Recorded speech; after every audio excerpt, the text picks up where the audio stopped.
नमस्कार विद्यार्थियों, बीए भाग प्रथम की इस ऑनलाइन कक्षा में आप सभी का स्वागत है। इस वीडियो श्रृंखला में हम प्रश्न पत्र प्रथम प्राचीन एवं मध्यकालीन काव्य के अंतर्गत महाकवि कबीर की व्याख्या पर बात कर रहे थे। इसमें भाग 1 के अंतर्गत हमने उनके कुछ दोहों की व्याख्या की थी।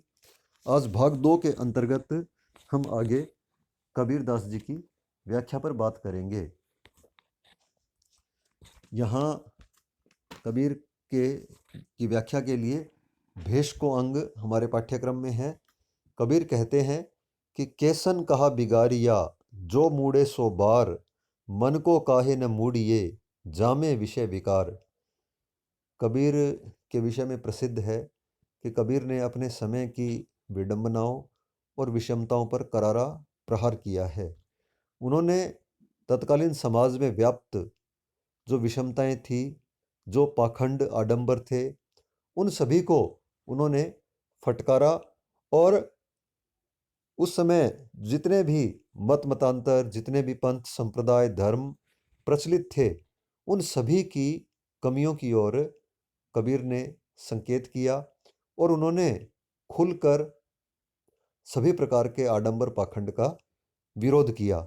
प्रस्तुत दोहा भी उनकी उसी प्रवृत्ति का परिचायक है। कबीर कहते हैं कि केसन कहा बिगारिया जो मूड़े सो बार, कि केसन अर्थात केशों ने, बालों ने क्या बिगाड़ा है, जो मूड़े सो बार, कि जो तुम इनको 100 बार मुड़वा लेते हो। अर्थात कबीर यहाँ उन पाखंडी लोगों की ओर संकेत करते हैं कि जो अपने केशों को बार बार कटवाते हैं, लेकिन केशों को कटवाने के साथ साथ वे अपने चरित्र में किसी प्रकार का परिवर्तन नहीं करते हैं। उन्हीं की ओर संकेत करते हुए कबीर कहते हैं कि तुम्हारे केशों ने तुम्हारा क्या बिगाड़ा है जो तुम इनको 100 बार मुड़वा लेते हो। मन को काहे न मूड़िए जामे विषय विकार, कि वास्तव में जो दुख का कारण है वह तो तुम्हारा मन है, जिसमें विषय विकार भरे हुए हैं, जिसमें बुराइयां भरी हुई है, और यही बुराइयां तुम्हारे पतन का कारण है। तो इस मन को तुम क्यों नहीं मूड़ते हो, इस मन को तुम वश में क्यों नहीं करते हो, इसमें जो विषय और विकार भरे हुए हैं उन विषय विकारों को तुम हटाते क्यों नहीं हो। इस प्रकार से यहाँ कबीर ने पाखंड और आडंबर पर व्यंग्य किया है। बेसनो भया तो का भया बूझा नहीं विवेक, छापा तिलक बनाई करी दग्ध्या लोक अनेक।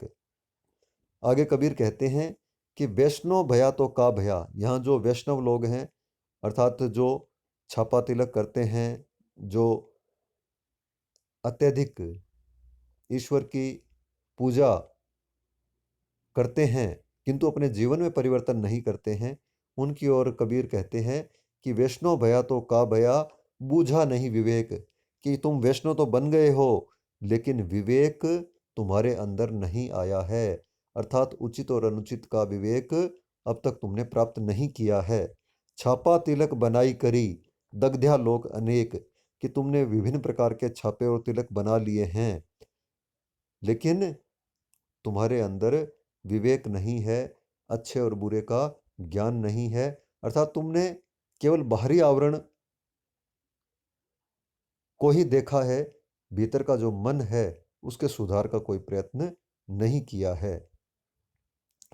आगे कबीर कहते हैं, कबीर माला काठ को कही समझावे तो ही, मन न फिरावे आपना कहा फिरावे मोही। यहाँ कबीर लकड़ी के मनकों की माला फेरने वालों की ओर संकेत करते हैं कि कबीर माला काठ को कहीं समझावे तो ही। कबीर कहते हैं कि हे माला फेरने वाले, यह जो काठ की माला है यह कहीं समझावे तो ही, यह कहकर तुम्हें समझा रही है। मन न फिरावे आपना कहा फिरावे मोही, कि तुम मन न फिरावे आपना, तुम अपने मन को नहीं फिराते हो, कहा फिरावे मोही, तुम मुझे क्यों फिरा रहे हो। अर्थात यहाँ माला के माध्यम से कबीर व्यंग्य कर रहे हैं कि मनुष्य माला फेराता है, ईश्वर का नाम लेता है, किंतु अपने चरित्र में, अपने जीवन में कोई परिवर्तन नहीं करता है। जब तक व्यक्ति मन में परिवर्तन नहीं करता है, अपने अपनी बुराइयों को दूर नहीं करता है, तब तक इस प्रकार की माला फिराने का कोई लाभ भी नहीं है। इसी की ओर कबीर जो है वो संकेत करते हैं। तन को जोगी सब करे, मन को बिरला कोई, सब सिद्धि सहजे पाइये, जे मन जोगी होई। आगे कबीर कहते हैं कि तन को जोगी सब करे, कि जो भी जोगी बनते हैं, जो भी योगी बनते हैं, वे तन से तो सब योगी बन जाते हैं। अर्थात यहाँ कबीर उन लोगों की ओर कटाक्ष कर रहे हैं, उन लोगों को फटकार रहे हैं जो योगियों के वस्त्र धारण कर लेते हैं।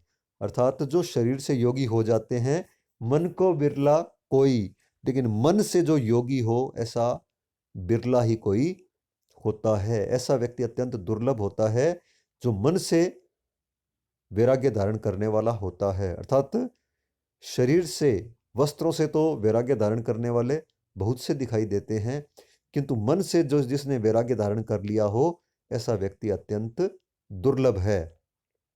सब सिद्धि सहजे पाइये, जे मन जोगी होई।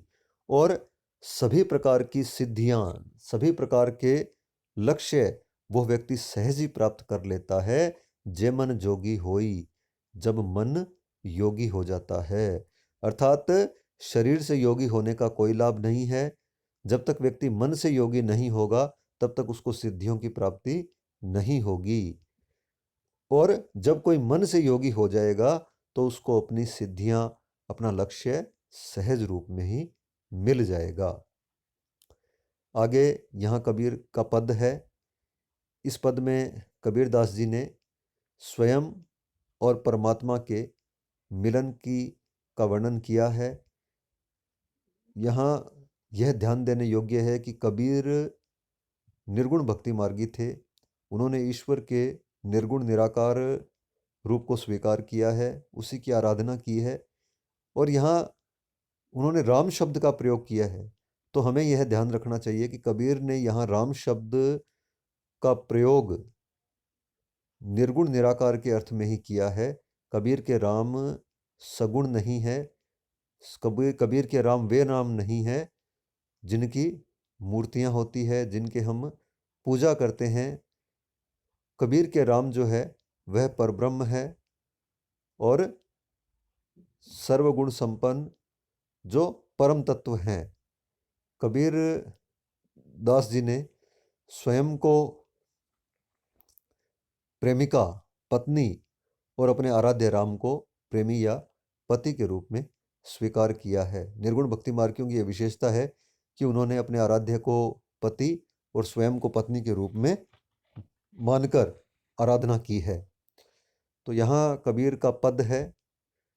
इसमें कबीर कहते हैं कि दुल्हिनी गावहु मंगलाचार, हम घरी आए राजा राम भरतार, तनरत करी में मनरत करी हों, पांचों तत्त बराती, रामदेव मोरे पाहुने आए, मैं जोबन में माती, शरीर सरोवर बेदी करी हों, ब्रह्मा वेद उचार, रामदेव संगी भांवरी लीन लेह इहों, धनि धनि भाग हमार, सुर 3300 कोटिक आए, मुनिवर सहस 88, कहे कबीर हम ब्याही चले हैं, पुरिख एक अविनाशी।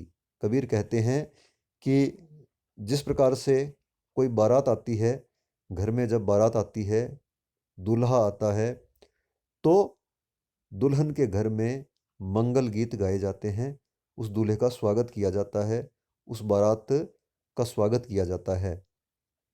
तो कबीर कहते हैं, कबीर ने यहाँ उस अवस्था का वर्णन किया है जब परम तत्व से, अपने आराध्य से उनका साक्षात्कार होता है।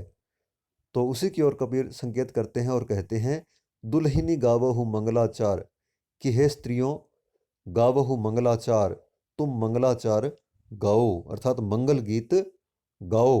हम घर ही आए राजा राम भरतार, कि मेरे घर में राजा राम भरतार आ गए हैं। भरतार अर्थात पति, कि मेरे घर पर मुझे लेने के लिए राजा राम भरतार आ गए हैं, मेरे राम रूपी पति आ गए हैं। हम जैसा कि बात कर रहे थे, यहाँ राम जो है वो कबीर के आराध्य हैं, निर्गुण निराकार परम तत्व ईश्वर हैं।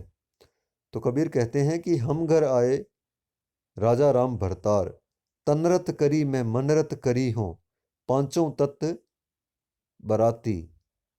और मैंने अपना तन तनरत करी मैं मनरत करी हूँ, और मैंने अपना तन और मन उनकी सेवा में समर्पित कर दिया है, उनकी आराधना में लगा दिया है। अर्थात अब मेरा शरीर और मेरा मन ये मेरे नहीं रह गए हैं, मैंने इन्हें अपने प्रियतम के सामने समर्पित कर दिया है। पांचों तत्व बराती, और पांचों तत्व जो मेरी इंद्रियां हैं, जो विषय हैं, वो बाराती हैं। रामदेव मोरे पाहुने आए, मैं जोबन में माती। और रामदेव जो हैं वो मेरे पाहुने आए हैं, हमारे घर दूल्हे के रूप में आए हैं। मैं जोबन में माती, और मैं यौवन में मैमाती, अर्थात मैं यौवन का अर्थ यहाँ भक्ति से है, और मैं भक्ति में लीन हूँ, अर्थात मैंने अपनी भक्ति उन्हें समर्पित कर दी है। शरीर सरोवर बेदी करी हो, ब्रह्मा वेद उचार। कि मैं अपना जो शरीर है उस शरीर को वेदी बनाऊंगी, अर्थात इस शरीर को मैं उनके ऊपर न्योछावर कर दूंगी। अर्थात जिस प्रकार विवाह के समय जब दूल्हा और दुल्हन को फेरे दिलाए जाते हैं तो एक वेदी बनाई जाती है, उसी प्रकार से कबीर कहते हैं कि मैं अपने शरीर सरोवर बेदी करी हूँ, मैं अपने शरीर को ही वेदी बना दूंगा। ब्रह्मा वेद उचार, और मेरा यह जो विवाह होगा, यह मेरा विवाह कोई सामान्य विवाह नहीं है। इस विवाह में स्वयं ब्रह्मा जो हैं वो वेद उचारा, वो मंत्रों का उच्चार करेंगे। रामदेव संगी भांवरी ले हो, धनी धनी भाग हमार। और मैं रामदेव के साथ, उस परम तत्व परमात्मा के साथ भांवरी ले हूँ, मैं फेरे लूंगी। धनी धनी भाग हमार, मेरा जो भाग्य है वो अत्यंत धन्य है, अर्थात मैंने अपने लक्ष्य को प्राप्त कर लिया है। सुर 3300 कोटिक आए, मुनिवर सहस 88। और मेरा यह जो विवाह है इसमें 3300 कोटिक, 33 कोटि देवता, 33 प्रकार के देवता मेरे इस विवाह में आए हैं। और मुनिवर सहस 88, और 88,000 मुनिवर मेरे इस विवाह को देखने के लिए आए हैं। कहने का तात्पर्य यह है कि कबीर यहाँ कहना चाहते हैं कि जब व्यक्ति वो योग की उस परम सत्ता तक, उस चरम अवस्था तक पहुँच जाता है जिसमें उसे परम तत्व की प्राप्ति होती है, तो वहाँ जाकर वह सभी प्रकार के दर्शन वह कर लेता है। उसे वहाँ सभी प्रकार के देवताओं के, सभी प्रकार के मुनियों के उसे आंतरिक रूप से दर्शन हो जाते हैं। कहे कबीर हम ब्याही चले हैं, पुरिख एक अविनाशी।